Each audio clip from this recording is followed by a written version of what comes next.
Borna Coric contre Christian Guarín.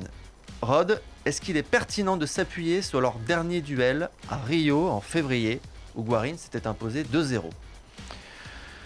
Oui et non. J'ai envie de dire oui, parce que c'est leur dernière confrontation, c'est une rencontre sur terre battue, mais à l'époque,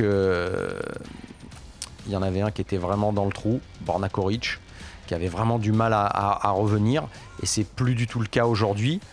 Il a regagné de très bons matchs, il a été ultra performant aux États-Unis.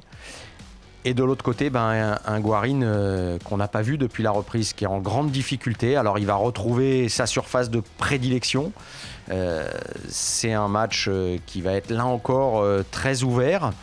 Mais on a un joueur qui est moins bien et un joueur qui est mieux. Donc on n'est pas du tout sûr qu'on va avoir le même résultat au bout. Est-ce que la surface avantage l'un des deux joueurs?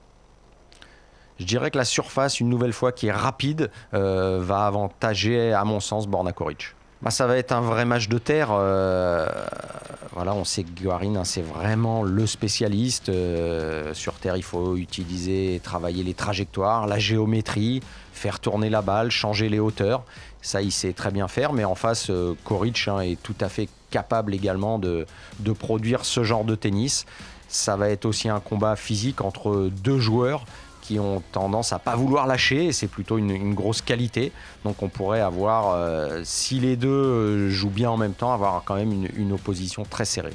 Même si la surface est quand même au départ à l'avantage de Guarín, le fait qu'il n'ait pas gagné depuis un bon moment et qu'à l'inverse son adversaire ait lui gagné de très très bons matchs, je choisirais une nouvelle fois Coric, basé principalement sur le fait qu'il est extrêmement bien joué, qu'il est revenu à un excellent niveau depuis quelques semaines.